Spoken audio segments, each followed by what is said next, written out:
endorsed fluoridation. At that time, none of the studies had been finished, none of the trials had been finished, there was no health studies. So those endorsements meant nothing. They were just political, and they remain political to this day.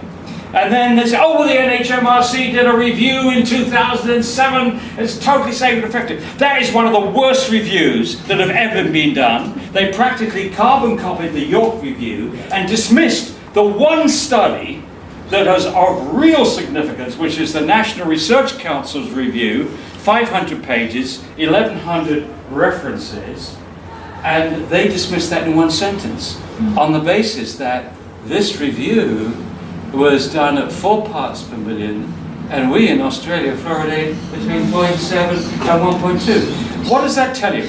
It tells you that these very clever people that did this study do not know the difference between concentration and dose.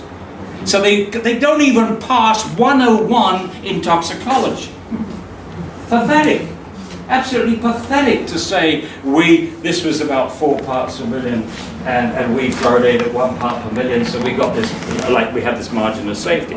Bullshit. Number one, the National Research Council looked at studies less than 4 parts per million. Some of them were actually less than 1 part per million. And chapter 2 of that research, the National Research Council report, was an exposure analysis, which showed that there were subsets of the population exceeding the safe reference doses of the EPA by drinking fluoridated water at 1 part per million. So not only do they not know the difference in concentration and dose, they didn't even read the first chapter, or say the second chapter, because it clearly says that there are subsets of the population who are getting too much fluoride. Bottle-fed babies, diabetics, athletes who drink lots of water, and people with kidney dysfunction. So, again, hand-picked reviews.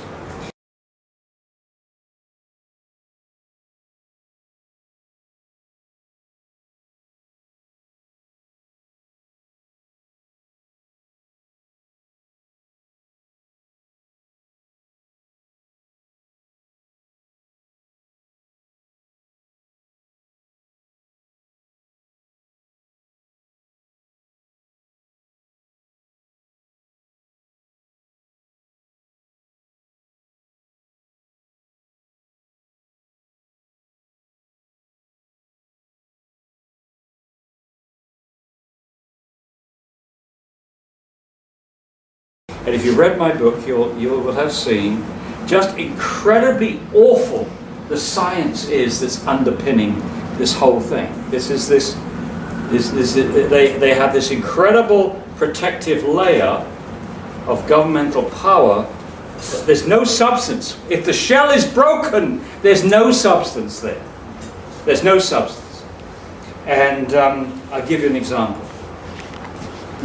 It gives you some idea of the quality of research in Canada on this issue. And that was when Dr. Peter Cooney, the Chief Dental Officer, sorry, Gene, I'm going to attempt an Irish accent here. In Dryden, Ontario, he says, I've walked down your high street today, he says, and I didn't see anybody growing horns. And you've been fluoridated for 40 years. Well, Dryden, after hearing from Peter Cooney, voted, I think it was 78 to 22% to stop fluoridation. So that's good. They didn't trust it. But this gives you an idea of the state of research on fluoride in Canada. They go around looking at people's heads and seeing if there's any horns. And if there's no horns, then fluoridation is safe and effective. And you say the same thing in Australia. You say, look, we've been doing this for 50 years, and if there's any problems, we would know by now. Oh no, you wouldn't know by now unless you were actually looking. I think there have been 2 health studies done in Australia over 50 years. You're not looking. If you don't look, you don't find. The absence of study is not the same as the absence of harm. So all this by saying that they have no substance, but they have the power. We don't have the power, but we have the substance.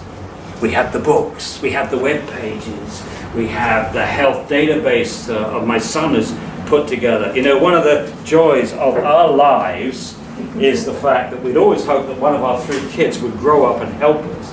We had no idea at some strategic moment that one would actually be so good he would direct us, and that was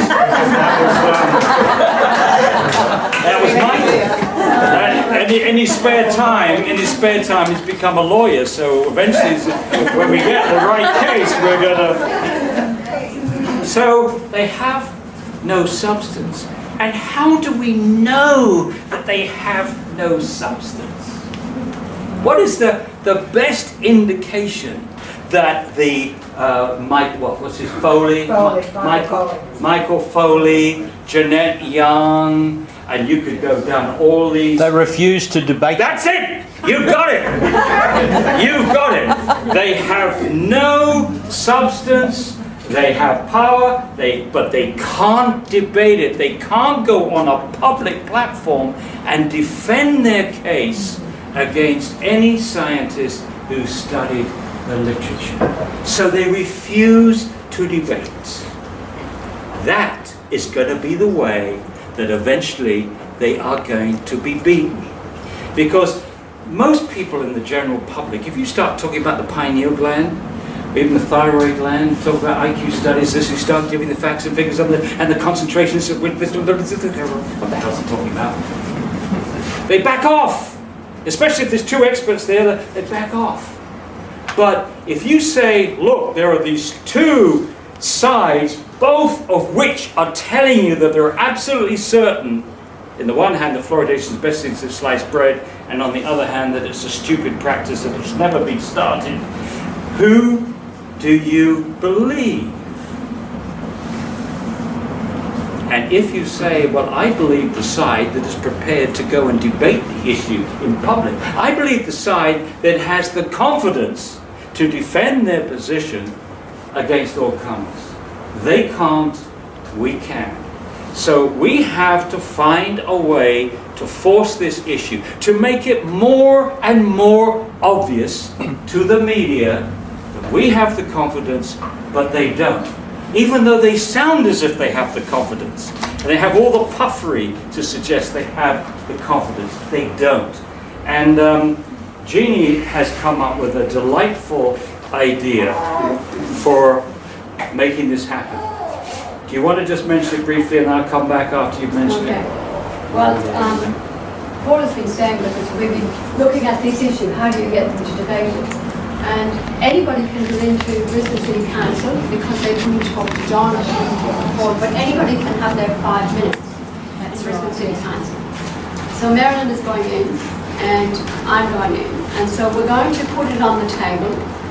Here is a cheque for the Lord Mayor's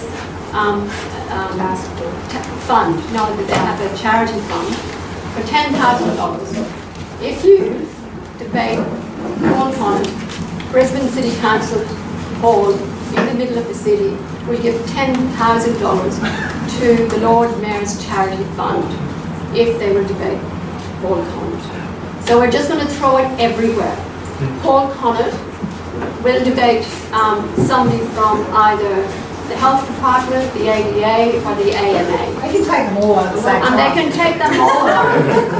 And we just will get that out.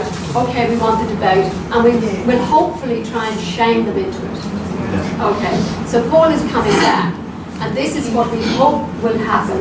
We'll throw it out there, and we'll say we'll give you 4 months to come to the story. Yeah. So that's the idea. So just like they have their broken gramophone record, which is the CDC says that fluoridation is one of the top 10 public health achievements of the 20th century, and this is repeated ad nauseum somewhere every day in the world, we're going to have our own little gramophone record, which is say, if it's so good, debate. If it's so good, debate. Produce the evidence. What? Produce the evidence. Produce the evidence. Now, the other thing I've been doing is to, along similar lines, I talked to Gulf Coast Council and Moreton Bay Regional Council. Both councils listened, Moreton Bay more enthusiastically, I would say, than the Gulf Coast. But what I left with them, I said, look, if you decide to stop fluoridation. I can tell you right now, you're going to meet a lot of abuse. You see the papers, you see what they're doing with anybody that stops fluoridation. It's abuse, abuse, abuse. And I said, this is what you do. I'm going to give you protection here. Because you say to anybody that abuses you, whether it's Michael Foley, Jeanette Young, or any of these other great officials, you say to them, look, we've heard from Dr. Connet, and we're impressed with his arguments. We also know that he's written a book on this, and we have this book. And you're saying the very opposite to what he said. Fine. If you want us to believe you and not Dr. Connet, then you should debate him. Are you willing to debate Dr. Connet when he comes back in sometime later this year? Yes or no? Put up or shut up. So if you want to convince us, humble little councillors, that you're right and he's wrong, don't think you can do it just by putting on your white coat and saying, I'm the president of this, or I'm the secretary of this. That doesn't cut it with us. You have to produce the evidence, and you have to do it in a public debate. Yes. Now, here's a little compromise that I came up with, and I've been floating. This is what Jason was talking about. Now, as you know, we believe that the evidence is strong that if fluoride works at all, it's topical. It works on the outside of the teeth. And when the Centre for Disease Control admitted that in 1999, it should have been the end of fluoridation. If it works on the outside of the teeth, not from inside the body, then brush it on your teeth and spit it out. This way you don't expose the whole body to a toxic substance, and you don't expose people that don't want it. So you solve the medical problems and the ethical problems in one simple stroke. If you want fluoride, brush it on the teeth and spit it out. By the way, I don't want fluoride. I haven't brushed my teeth with fluoridated toothpaste for 16 years, but that's beside the point. However, this is the saving face strategy. The saving face strategy is, let's assume that they do persuade you that swallowing fluoridated water is the way to go. Well, there's 4 problems with the way that they deliver fluoridated water, okay, and you know them. One is they're using a toxic waste, which is contaminated with arsenic, the stuff from the phosphate fertilizer industry.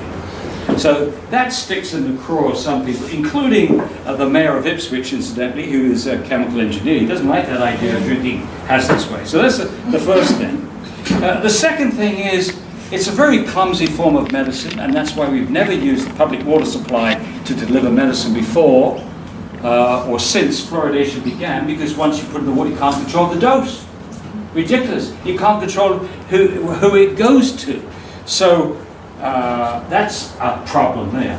The third problem is you can't control the dose. The third problem is certain bodies are now telling us that babies under 6 months of age should not get any fluoride. And how can we possibly control every parent to make sure they don't use fluoridated tap water to make up baby formula? What was the fourth thing? I said compulsion. The compulsion, where we're forcing it on people and violating their individual right to informed consent. By the way, do not be embarrassed to say any doctor that supports fluoridation should be utterly ashamed of themselves, because they're violating an ethic which is emblazoned in their bodies. Their AMA, the American Medical Association, for example, on its homepage, it makes it very clear what informed consent requires. It requires the doctor to say what's good about it and what's bad about the drug, and the patient is meant to choose for themselves.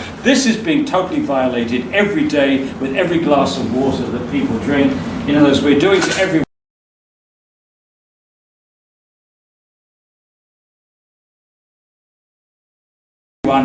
what a doctor can do to no one. So those are the 4 problems. How do you solve those 4 problems? Answer: you give people fluoridated water in bottles. You make fluoridated water available in litre bottles. This way you can control the quality of the chemical because you can use pharmaceutical grade. You're going to be using so much less fluoride that you can afford to use the expensive stuff instead of this crap from the phosphate fertilizers. So we control the quality of the chemical. Secondly, by putting it into litre bottles, we can control the dose because big letters on the bottle, only drink 1 bottle of this a day, or the rest of the fluoride or the water you get from the tap. So that's the second problem. Then the third problem is you're not forcing people to drink it. It's freely available. You have freedom of choice whether you take those bottles or not.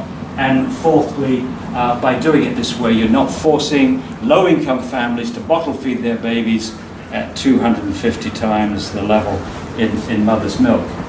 And so, and incidentally, for those who don't like plastic, which includes my wife, I would like to see as quick, maybe straight away, but maybe afterward, eventually afterwards, dispensing systems.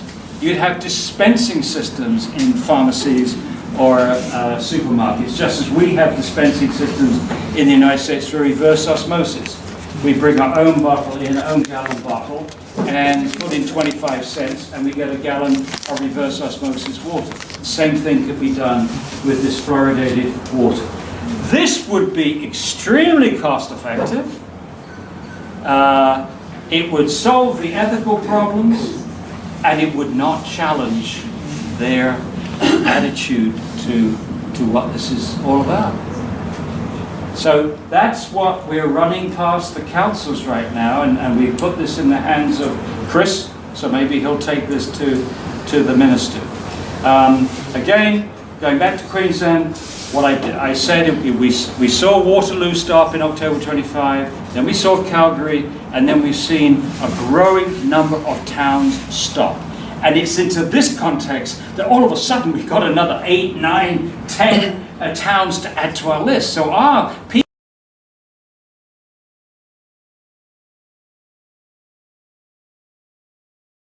people in New Zealand and in Ireland and England and Canada and America are now seeing all this string of victories coming from Queensland. So Queensland has gone from the pit of despair with mandatory fluoridation to suddenly a liberated state, and this is having wonderful effect on people elsewhere. And it is this international networking where we use one victory to help another victory and so on. And I must tell you before I finish about Little Miss Fluorides.